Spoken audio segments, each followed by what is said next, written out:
Tidaklah ada satu keluarga dari orang-orang Muslim, melainkan di atas atap rumah mereka ada satu keluarga dari jin Muslim. Jika makan siang mereka dihidangkan, keluarga jin itu pun turun dan ikut makan siang bersama mereka. Dan jika makan malam dihidangkan, keluarga jin itu pun turun dan ikut makan malam bersama mereka. Assalamualaikum warahmatullahi wabarakatuh.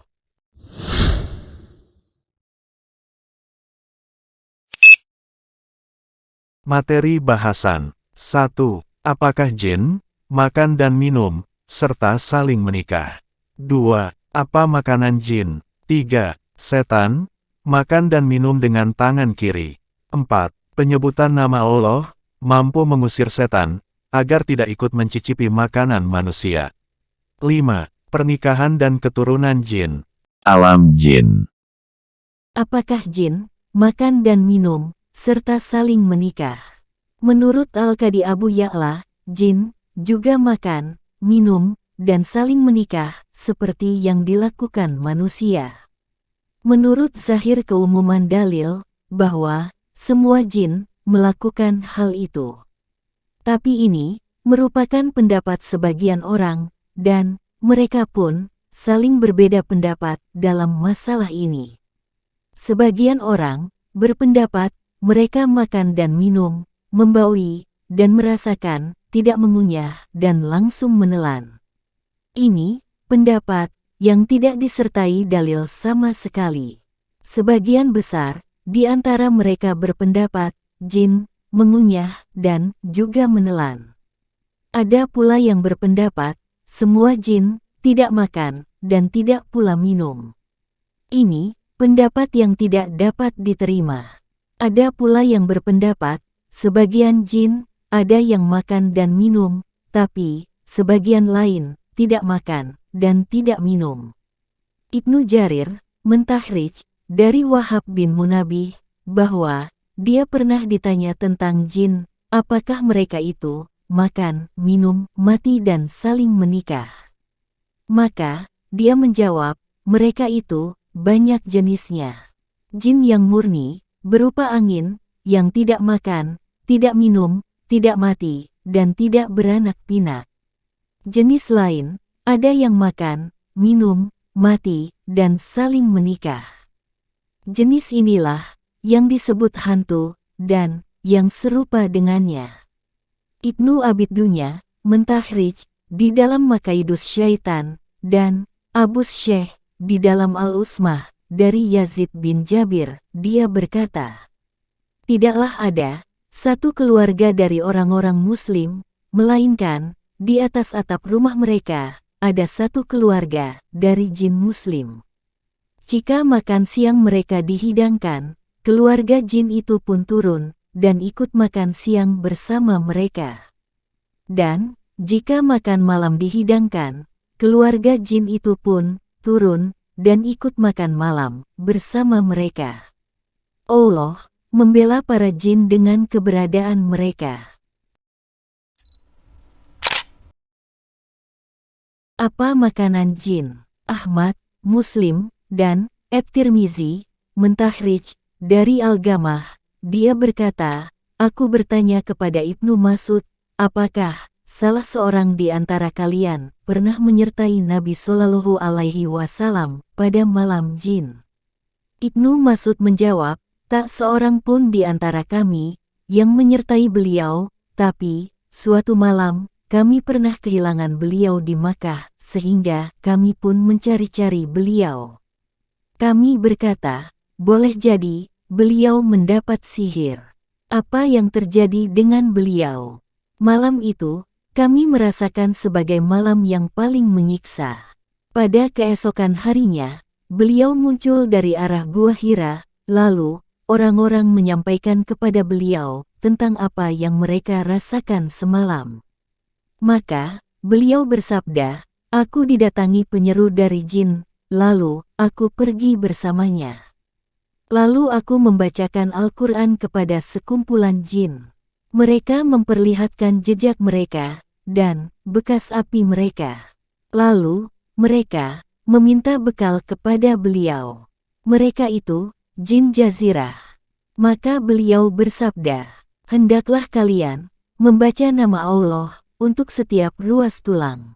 Dalam lafaz At-Tirmizi, tidaklah nama Allah dibaca yang kemudian tampak di tangan kalian, atau yang menjadi daging, dan setiap kotoran hewan merupakan makanan bagi hewan kalian.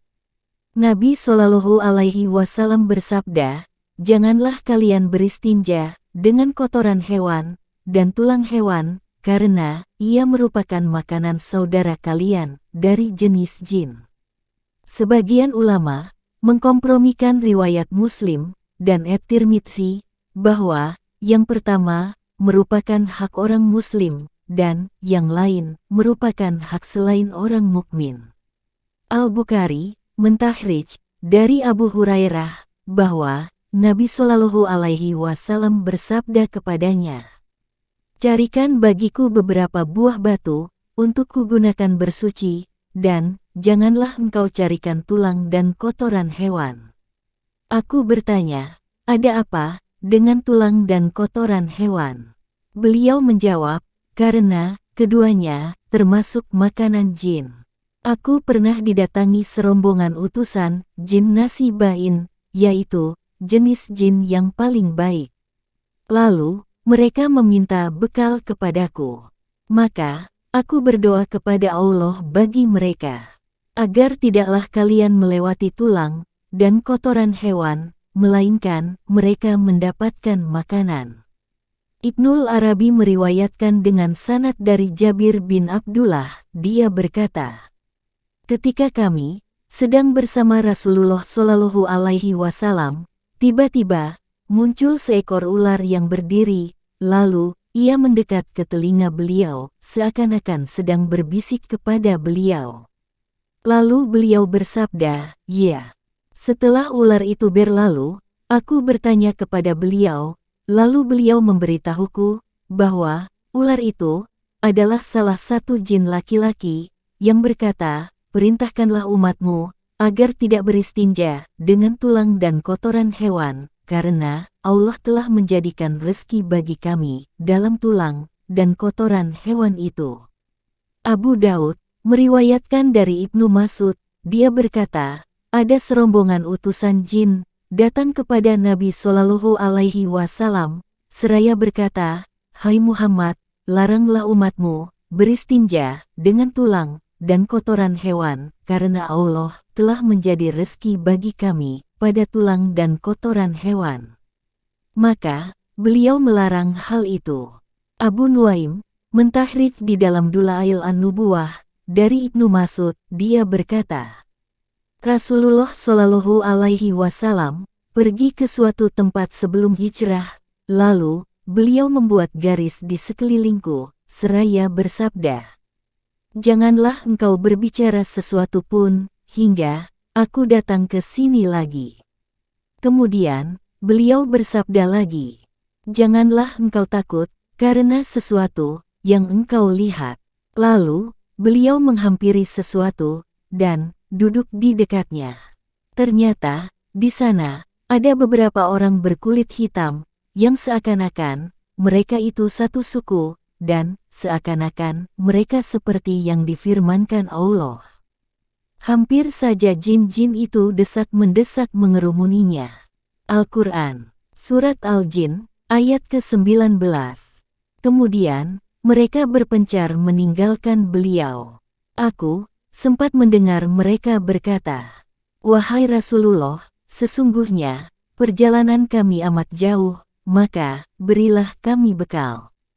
Beliau bersabda, "Makanan kalian adalah kotoran hewan, dan setiap kali kalian menemukan tulang, maka kalian mendapatkan daging, dan setiap kali kalian menemukan kotoran hewan, maka kalian mendapatkan kurma." Setelah mereka beranjak pergi, aku bertanya kepada beliau, "Siapakah mereka itu?" Beliau menjawab, "Mereka adalah jin nasibain." As-Sarkashi berkata di dalam Al-Hadim, muncul pertanyaan tentang bagaimana cara jin makan tulang, padahal setelah dilempar ke tempat sampah, ia sama sekali tidak berubah. Ada yang berpendapat, mereka memakannya dengan mencicipi baunya. Ini pula yang dikatakan Al-Ghazali di dalam Al-Ihya. As-Zarkashi berkata, ini menunjukkan ketidaktahuan tentang as-sunnah. Lalu, dia menyebutkan hadis Muslim yang terdahulu dan hadis Ibnu Mas'ud.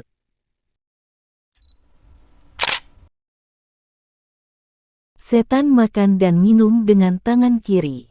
Muslim, Abu Daud, dan At-Tirmizi meriwayatkan dari Ibnu Umar, dari Nabi Shallallahu Alaihi Wasallam, beliau bersabda, "Jika salah seorang di antara kalian makan, hendaklah makan dengan tangan kanannya, dan jika minum, hendaklah minum dengan tangan kanannya, karena setan makan dengan tangan kirinya dan minum dengan tangan kirinya."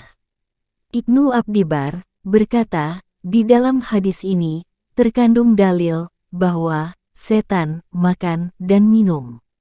Ada segolongan orang yang menakwili hadits ini berdasarkan makna kiasan bahwa makan dengan tangan kiri adalah sesuatu yang disukai setan dan dia menyerukannya sebagaimana yang disebutkan di dalam hadits tentang warna merah yang menjadi hiasan setan. Yang dimaksudkan warna merah di sini ialah merah mulus. Hadits di atas tidak memerlukan penakwilan berdasarkan makna kiasan seperti itu, karena kandungannya sudah menunjukkan kepada hakikat. Keterangan yang dimaksudkan dengan hadits ini ialah, sesungguhnya setan menyukai warna merah, maka jauhilah warna merah dan setiap pakaian untuk pamer. Hadis ini ditahrij Al-Hakim dari Rafi bin Yazid, tapi dhaif sekali dan batil. Penyebutan nama Allah mampu mengusir setan agar tidak ikut mencicipi makanan manusia. Abu Daud mentahrij dari Hujaifah, dia berkata, "Jika kami mendatangi jamuan makan bersama Rasulullah Shallallahu Alaihi Wasallam, maka tak seorang pun di antara kami meletakkan tangannya pada makanan hingga beliau memulainya." Ketika kami sedang menghadiri jamuan makan bersama beliau, tiba-tiba muncul seorang Arab Badui yang sepertinya dia buru-buru dan langsung menjulurkan tangannya ke makanan. Maka beliau memegang tangan orang itu. Kemudian datang seorang budak wanita yang sepertinya buru-buru dan langsung menjulurkan tangan ke makanan, maka beliau memegang tangan budak wanita itu seraya bersabda, "Sesungguhnya setan benar-benar menghalalkan makanan yang tidak disebutkan nama Allah padanya. Dan sesungguhnya ia datang bersama orang Arab Badui ini untuk menghalalkannya. Maka aku menahan tangannya. Dan ia datang bersama budak wanita ini untuk menghalalkannya. Maka aku menahan tangannya. Demi yang diriku ada di tangannya, bahwa tangannya ada di tanganku bersama tangan kedua orang ini." Abu Daud mentahrij dari Umayyah bin Mahsyi, dia berkata, Rasulullah Shallallahu Alaihi Wasallam sedang duduk, sementara di dekat beliau ada seorang laki-laki yang makan tanpa menyebut nama Allah. Ketika makanannya tinggal satu suapan, maka dia mengucapkan, "Bismillahi awwalahu wa akhirahu," sebelum memasukkannya ke mulut. Beliau tersenyum, lalu bersabda, "Setan senantiasa makan bersamanya," dan ketika dia menyebut nama Allah, maka setan memuntahkan isi perutnya. At-Tirmizi dan Al-Hakim mentahrij dari Abu Hurairah bahwa Rasulullah Shallallahu Alaihi Wasallam bersabda, "Sesungguhnya setan mendatangi seseorang di antara kalian dalam segala hal dari urusannya, termasuk pula mendatangi makanannya. Jika ada satu suapan yang jatuh dari salah seorang di antara kalian, hendaklah dia menepis kotoran darinya ke kemudian, hendaklah dia memakannya, dan janganlah dia meninggalkannya bagi setan. Muslim dan Abu Daud mentahridж dari Jabir bahwa dia pernah mendengar Rasulullah Shallallahu Alaihi Wasallam bersabda, "Jika seseorang memasuki rumahnya, lalu menyebut nama Allah ketika memasukinya dan ketika makan, maka setan berkata kepada rekan-rekannya, 'Tidak ada tempat tinggal, dan tidak ada makan malam bagi kalian.' Jika dia masuk tanpa menyebut nama Allah ketika masuk, maka setan berkata, 'Kalian mendapatkan tempat tinggal dan makan malam.'"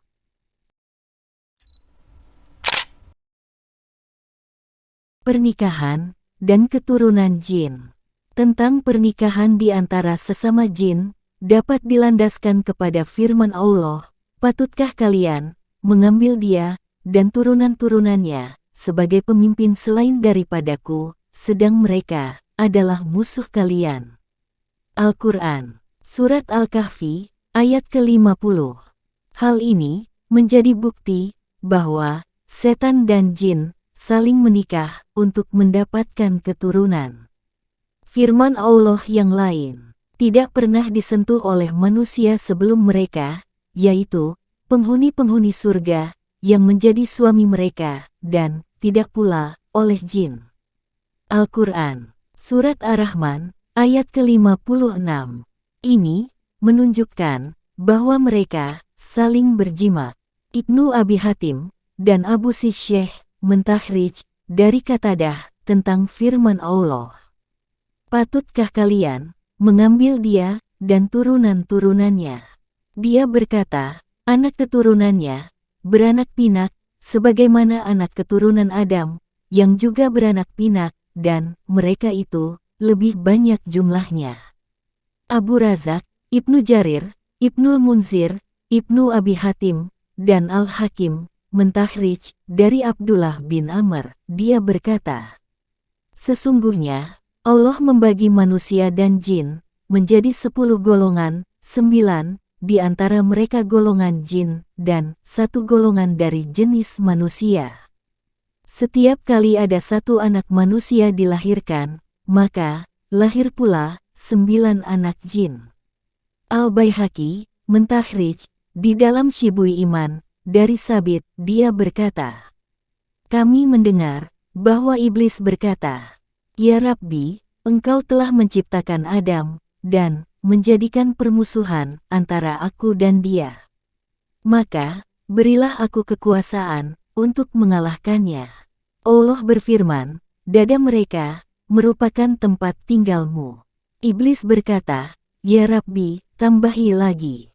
Allah berfirman, 'Seorang anak Adam tidak dilahirkan, melainkan 10 anakmu dilahirkan.' Iblis berkata, 'Ya Rabbi, tambahi lagi.' Allah berfirman, 'Datangilah mereka dengan kudamu dan kakimu, bersekutulah dengan mereka dalam harta dan anak-anak.'" Ibnul Munzir mentahridж dari Asy-Sya'bi, dia pernah ditanya tentang iblis, maka dia menjawab, "Iblis mengeluarkan 5 telur setiap kali bertelur, dan seperti itulah keturunannya." Lalu dia berkata, "Aku mendengar bahwa ia mengerumuni seorang mukmin lebih banyak dari Bani Rabi'ah dan Bani Mudar."